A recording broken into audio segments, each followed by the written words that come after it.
근데 일단 그러면은 이재용에 대한 그 기각, 영장 기각이 뭐 헌재 재판 과정에는 영향을 미치지 않는다 치고, 근데 조금 이제 요즘에 최근에 뉴스거리로 이제 나오고 또 SNS에서도 많이 이제 돌았던 게 뭐냐면 어느 그 버스 운전 기사의 2,500원, 2,400원인가요? 횡령이라고 해야 되나?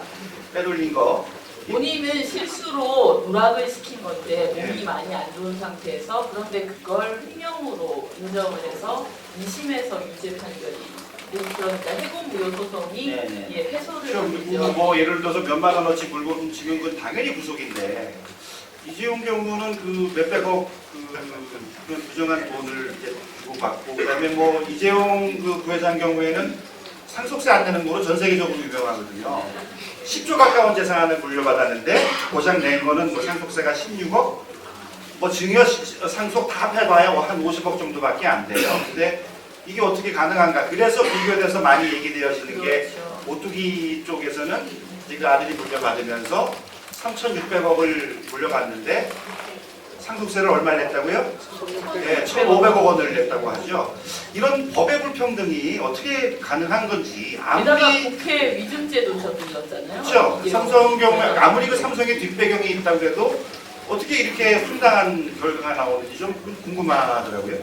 여러분들 법치주의에 관련돼서 여러 학자들이 법치주의가 실현되기 위해서 해결돼야 될 과제 중에 가장 어려운 과제로 공통되게 꼽는 게 뭔지 혹시 아십니까? 바로 법을 집행하는 사람, 힘이 센 사람이 법을 지키도록 만드는 것이라고 합니다. 법치주의를 과거에 그리스에서는 완벽한 법치주의하고 민주주의하고 평등이라는 개념하고 사실상 같은 개념으로 썼대요. 예를 들어서 저하고 이렇게 세 분이서 나라를 만들었어요. 그리고 법을 잘 지키자고 법을 만들었지만, 제가 이 두 분이 서로 힘을 합친 것보다 한 10배 이상 제가 힘이 세요. 그러면 제가 법을 지킬 필요가 있을까요? 법을 지킬 필요가 없죠. 이번에 돌아가면서 밥하기로 했으니까 박주미 네가 밥할 차례야. 그러면 제가 눈 한 번 딱 한번 부라리면 알아서 밥하실 거잖아요. 교수님은 안 하실지도 몰라요. 맞아서 떨어도 안 한다.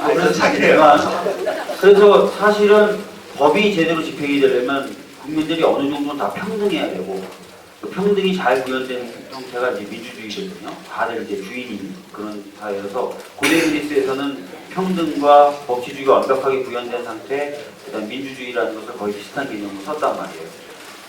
현재 법치주의가 잘 안 되고 저런 식으로 재벌들이 법에 망해서 자주 빠져나간다는 것은 그만큼 법치주의가 제대로 구현이 안 된다는 것이고, 그만큼 삼성의 힘이 세다는 거죠. 이미 단순히 경제 권력이 아니라는 거예요. 경제적인 영역에서 힘이 엄청나게 커지면서 이미 민주주의의 작동을 훼손시킬 정도로 힘이 커졌다는 것이죠. 삼성도 삼성인데 현대차는 어떻습니까, 여러분? 불법 파견을 받아서 고용했다라고 대법원까지 인정했어요. 해고 소송에서는, 민사나 그쪽에서는. 근데 형사에서는 검찰이 똑같은 법 논리인데, 그리고 똑같은 사실관계인데 기소를 아예 안 해요. 기소를. 대법원에서는 불법 고용이다, 불법 파견을 받았다, 그러니까 네가 어떻게 해야 된다라고 했는데 검찰은 기소를 안 해요. 굉장한 거죠.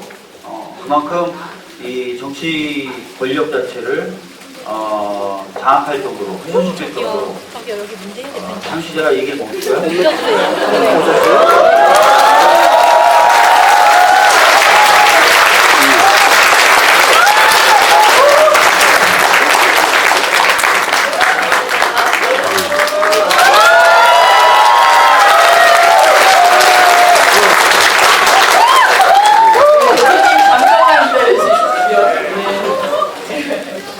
대장님은 한번 휩쓸고 지나가시는데. 그 정도죠. 그래서 그런 부분을 빨리 바로잡아야만 법치주의도 살고, 민주주의도 회복되고, 또 경제적인 어떤 불균형이 이런 게 해소되면서 경제 성장도 가능하다라고 보고 있습니다. 네. 아무튼 그러면 지금 정치권에서 금방 말씀하신 그런 평등과 법치주의가 제대로 실현될 수 있도록 좀 많이 신경을 좀 써주셔야 될 것 같아요. 예. 그렇습니다. 사실은 지금 보면은 재벌개혁이니 언론개혁이니 이런 부분에 정치권이 신경을 많이 써야 되는데 신기하게 그런 얘기보다는 이제 개헌을 하느냐 마느냐라는 이상한 그러니까 시민분들이 진짜 요구하는 어떤 그 과제하고는 다른 얘기들을 좀 많이 하고 있는 것 같아서 좀 답답한데 저희들 입장에서는 재벌개혁, 언론개혁이라는 과제에 좀 더 집중해야 될 필요가 있다고 생각합니다. 네. 네, 저희가 질문을 또 받아봤었습니다. 원래 제목은 그게 아니었고요. 내가 대선 후보라면 1호 공약은 무엇인가라는 질문지를 준비했다가 우리 또 박주민 의원님이 특별히 또 와주셨기 때문에 박주민 국회의원에게 하고 싶은 말을 이렇게 좀 바꿔봤었는데요. 여러 가지 말씀들이 있어요. 여기 하나 보시면 박주민 의원님, 중앙선관위 전국 대학생 토론대회 때 의원님께 징벌적 손해배상제 도입 자료 도움을 받았던 동아대 학생입니다. 감사합니다. 이렇게 또 직접 인사를 하시는 기억나세요? 분이 예. 예. 어느 분이세요? 혹시 여기 계세요? 손을 안 드시는 분. 숨어 계시나? 네. 그리고 뭐 많은 말씀이 있습니다. 국민대 통합, 국회 척결, 오로지 대선 승리. 아예 한 분, 내 아들도 박주민처럼.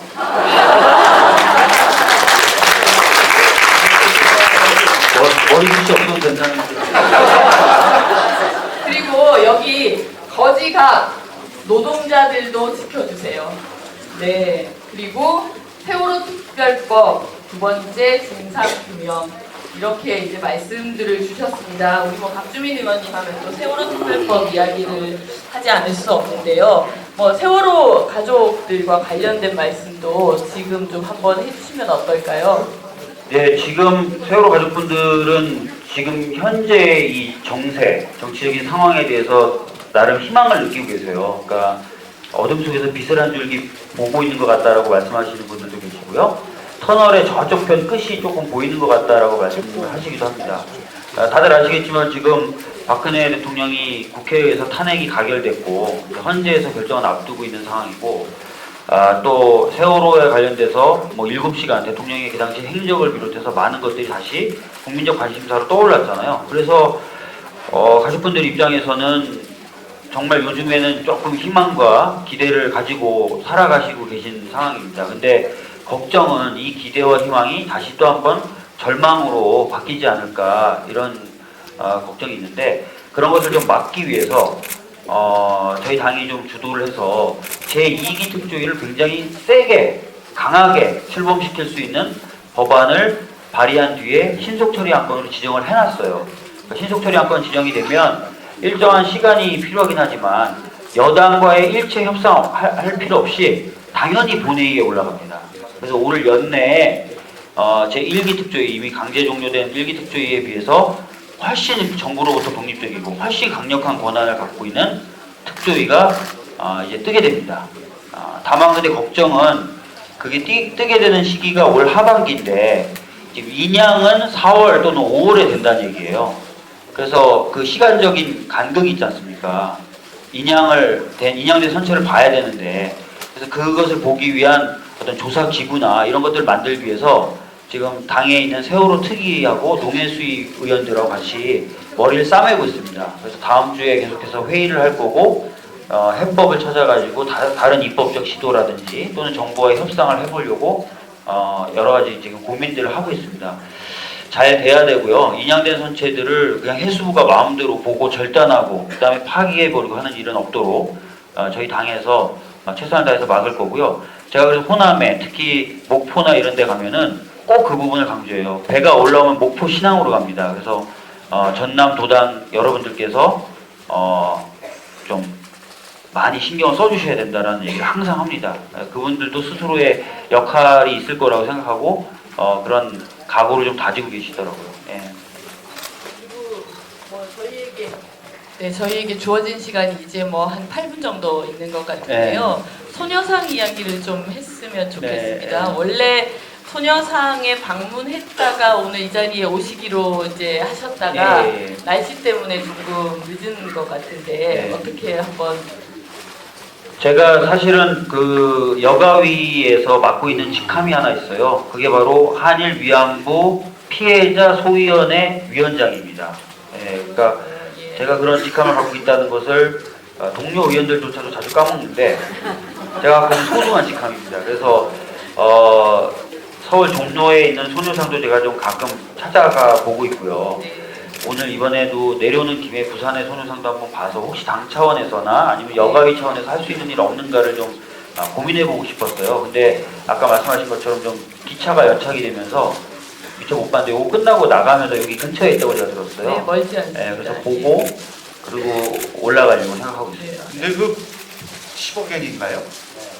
그 받은 거는 저는 이제 사실 왜 받았는지도 잘 이해가 안 되지만 그 뭐 돌려주는 방식이 가능해요? 뭐 아니면 어떻게 지금 상황에서 이걸 다시 접근할 수가 있을까요? 지금 그 외교나 이런 데 전문가이신 이혜영 교수님이나 이런 분들은 이걸 단순한 합의이기 때문에 무시하고 또는 무효화하고 10억엔을 돌려주는 건 얼마든지 가능하다라는 일종의 우리가 흔히 많이 접하는 그 MOU 같은 거다. 그러니까 조약가치 높은 수준의 것이 아니라는 것이죠. 그래서 충분히 이걸 무효화하고 15회를 돌려주고 하면 된다. 다만 그 전제되는 것들이 몇 가지 있다는 거예요. 그러니까 아미티지 보고서나 이런 걸 보면은 미국의 아미티지 보고서 이런 걸 보면은 동북아의 핵심 과제로 일본과 우리나라가 과거사를 좀 정리하고 그것을 통해서 협력을 강화해서 미일 간의 미를 주축으로 하는 이 그 세력의 확장에 를 꾀해야 된다는 보고서가 나와있어요. 아미티지 보고서는 물론 민간 보고서긴 하지만 이 아미티지 보고서를 작성하는 민간 요원들이 또 보면은 공무원으로 가고 그분들이 또 민간으로 나와서 또 보고서 쓰고 해서 실질적으로 굉장히 강력한 영향력을 미치거든요. 아미티지 보고서가 어떻게 보면 미국의 동북아 전략을 담고 있다고 볼 수 있는데 미국도 그런 데에 대한 이해관계가 있다는 거죠. 그래서 무효화시키고 반환을 할 수 있다고 저는 보는데 그러기 위해서 여러 국가, 특히 미국과 일본과의 어떤 그런 합의나 이런 것들을 좀 원활하게 이끌어내는 작업이 전제돼야 된다고 생각을 하고 더불어민주당이랑 충분히 가능하지 않을까 이런 생각을 했고 이럴 때 박수가 한번 나와야 되는 거예요.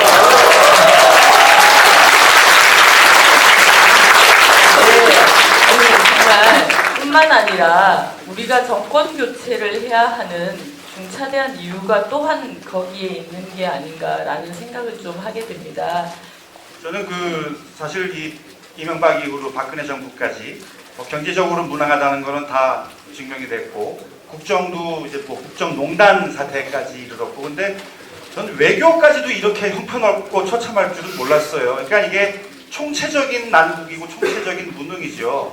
특히 오늘은 이제 조윤선 또 김기춘 이 두 분이 영장심사를 받죠. 그렇죠. 우리나라에서 가장 고위직인 엘리트라는 사람들 사실 요번에 보시면 박근혜 최순실 게이트 때문에 구속된 사실 저도 학자입니다만 얼마나 많은 교수들 학자들이 구속됐습니까? 우리나라 최고의 권력을 가진 사람들 엘리트들이 이렇게 처참한 모양 그 모습을 드러냈거든요. 이게 왜 그럴까 생각을 해보니까 이 사람들 권력을